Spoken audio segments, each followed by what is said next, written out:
My first time of making things was I was 13, and I made the mucklucks over there. So like they're like 40 plus years old already. And I still wear them.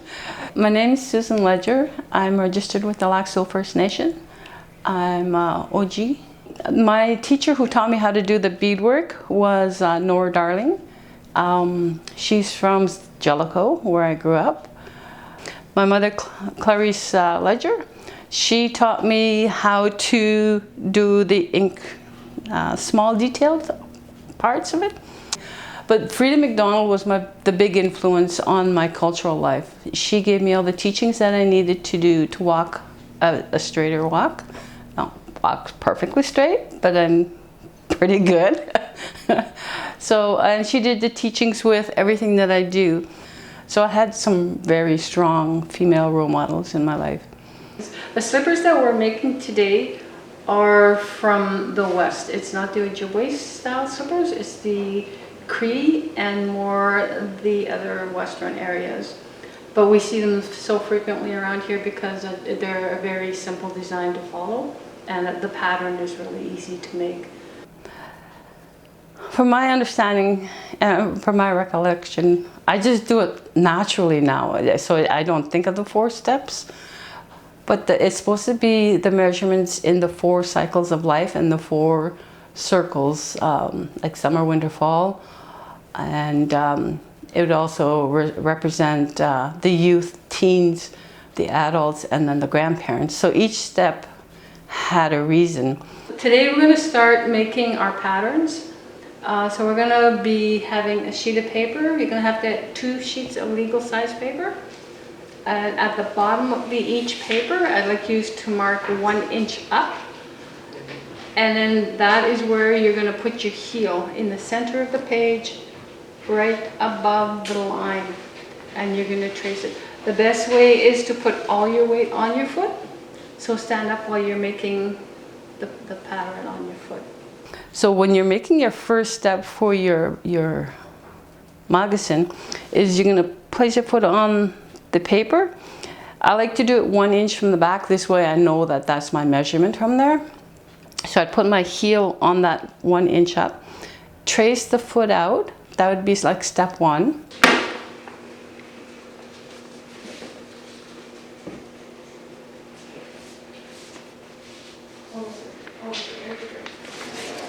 That's your good foot. Okay. And then like step 2 would be the teenage, where you're going to put like a protection around the child. So you're going to put like 1 inch out, and you're going to go that from the widest part of your foot. So that would be like your largest growth of your life, which is your younger years, because that's when you grow the most. Nice. So that's 1 there. Oh yeah, and 1. You ever notice your feet look like chicken legs? Drumstick. This is the pattern that I'm making? Yep. Okay. Your moccasin will fit you. Yeah, okay. And then that's your pattern. That's your simple pattern for your moccasin. So now what you're going to do is you're going to cut this out straight down. Okay. You're going to leave this on. So cut straight, straight. Okay. So the part that you're making is the pattern for the liner and the size of your hide. Summertime, you traditionally didn't need to have too much on your feet because you needed to have a grounding. So you put them on when the ground is damn cold, and that's when you would put your slippers or your moccasins on. And also that you would also be still connected to the ground because you're still using the moose hide or the deer hide. So you're still connecting to the ground. So this will be your foot. And these pieces come together. And then this part here will be curled up, puckered in.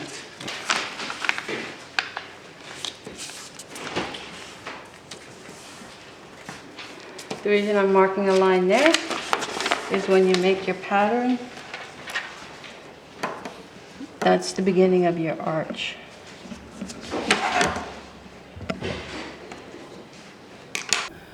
For the vamp, that will be your elder years, And the vamp is from the arch. If you fold your pattern in half, once you fold it in half, that becomes your vamp. And that's your, you always have protection, and that's what you use the elders for. So when you have concerns or something, you always go to somebody older than you. Not necessarily older, because we have a lot of youth that have a lot of knowledge. So we would use that as knowledge keepers. So that would be the vamp. The next part we're going to be doing is the vamp. And for the vamp part, what you need to do is cut your whole foot out.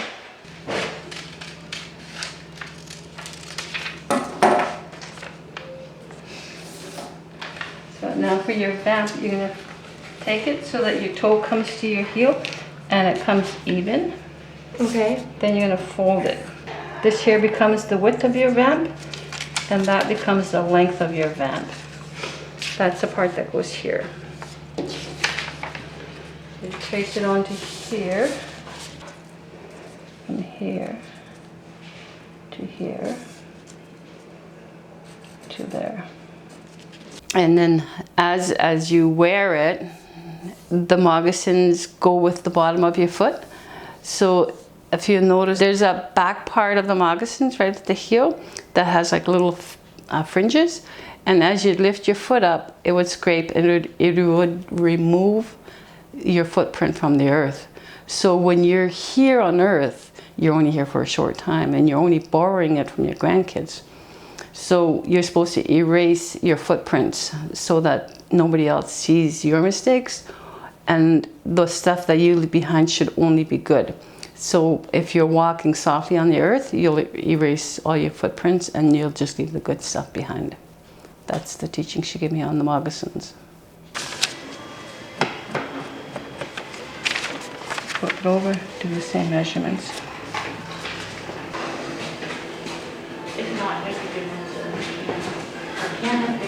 And then you just make sure that it's tight, because this is where your foot's going to go in. You want to make sure that it's... Just keep it tight. This is only to hold it in place while you're doing the other stitching. And then to tie it off, just go through it a few times. And then you pull it. Then you can cut it off, and then you do it again. Mark your finger, one width here and one width here, so that this piece stays up. Because when you put your fur on, it'll get attached to here, and you'll get more space into your foot. And that gets attached to there. So that when you start your stitching the stuff together, you stitch only half where it's straight stitching, and then the remainder of your vamp, this part here, the curved part, is puckered in or pleated in. It's depending on how you want to say it.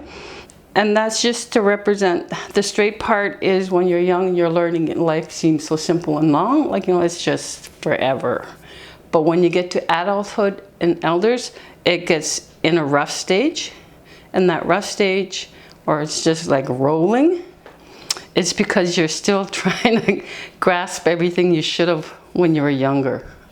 So that's the story on the vamp part that I got. If it's still too loose, then we can tighten up the back end. I think it's too loose. You think it's Oh, it's tight, Alright. but it'll stretch, right? Oh, that is Oh, nice, the ball. Josie. Let me see. Well, that's a nice fit. Yeah? Alright. I have to do it both sides, right? There. Yay! By the time you scraped your hide, then we would sit around, and by this time it would be winter time, so it'd be storytelling time. So it was kind of like a whole big process. It was just the flow of life. Everything starts at one point and it goes to the next, and then it goes to the next stage, just like life is. Can I do all different colors or just one set color? It's up to you. There's 4 colors. It's best to stick with 4 colors. So we're going to start with the last color you chose, this purple. Purple is a healing color. Green is a growth color. Different colors of the green have different meanings. The green that you have here is between the hunter and the forest green. So that's like you're at a branch, you change different colors because you're going into a limb. So you're changing colors at the wide. So that's what that green is. The pink, that's like a child's red. So it's energy. There's different blues, but this one is a sky blue. Over there was a darker blue. That was a water blue. Water is for women. Women are water keepers. A water blue is for the women, and they're going through changes. So Frida McDonald, she taught me from scratch. So when we brought in the hide, it had everything on it still. And under the inside, like between your bones and your top of your skin, there's what they call the sinew. And that we would strip off to use for sewing. You see all this markings here where it's kind of pulled off. This here is naturally on there. So when you cut the meat from the hide, that's this stuff. So you just cut and you pull it up. So that's what that would be. Now this sinew comes apart because that's too thick to sew, and if you pull at it, it will come apart naturally, and it usually comes off in 5 pieces. So you're going to want one of these so that when you're pulling it tight, you don't cut your finger. Okay. And then you want either for your finger or for your thumb. You can do both. Okay. And so you're going to have to do the measurements on your fingers. Okay. So they become personalized yours. So we soaked the hide in the creek or in the water. We left it there for 3 to 4 days. And then after that's been soaked, it would be right about now because it's a cold spell. So you'd put it in the water and you let it soak. Then all the hair would fall off. So you could actually just run your hand along the top of the fur and the hair would all come off. So then you're just stuck with the thick layer of skin underneath it. So you're gonna trace it out and then don't cut this piece out, don't just cut straight across. When you're marking it, remember to make your fold again and mark your. And I liked it that when you shot something, you would put down your tobacco and then you would not waste nothing. So you'd use the bear fat for the oils and you'd use it for the grease on your hands or for whatever purpose you'd want. So we never wasted nothing. That was the biggest teaching she taught me, was not to be wasteful. So which side are you going to start sewing now first? This side here. That side? So what I like to do is have this thing lined up so you can see all 4. Okay. But you want to make sure you have that brown one from underneath. Okay. And Yeah. I use this. And this just holds it until I get to here. Okay. Now when you're looking at your fur, you want it to go downwards. You don't want it to go this way up. So make sure your hide's that way and you flip it this way, not upside down. You're just gonna lightly score this all the way across. By using that? Yeah. Okay. You don't push all the way down. Or just like that? Yeah.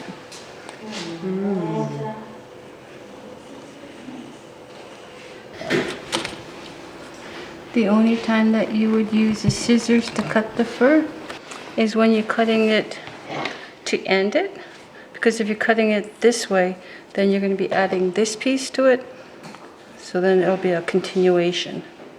If you cut it this way, the lengthwise, you end up with no fur.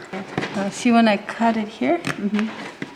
Oh yeah, and I see that See how, that comes off when you cut it right through. see there? Now this one here will not have this piece. Okay. It's basically the grannies, the elders in the community that taught me. And it was not all at one time. You can't learn everything at one time. And you keep going back for more. So the teaching is that life you learn daily. There's never, you don't learn everything at one time. Now you know why you put that? Yeah, But that's sinew. I was supposed to, I didn't use sinew. Oh, you use the thread there? I'm supposed to snug this up, and so now I have to do it again. Oh, like you have to Just cut it right out and do No, it right over? No, I just have to see there's holes there. And in the front there's, oh yeah, the front there's holes too. Like here there isn't because I was tightening it. So I just have to redo it. And there's no such thing as a mistake in life. Everything happens for a reason. And it's a life lesson. So if something doesn't turn out the way you think it was supposed to, it's only because that was a lesson for you to learn, and your next lesson will be coming where it will help you better. Does that help? We used to make them quarterly, so each season we would have a different slipper. And the slippers were different because of the different seasons. So our hides get thicker in the winter time. So you'd wear a thicker slipper in the winter and a thinner slipper in the summer. You'd wear slippers in and outdoors so that when you're out on the ground, I'll take my mask off. When you're outside, then you're feeling Mother Earth, so you can get balanced that way.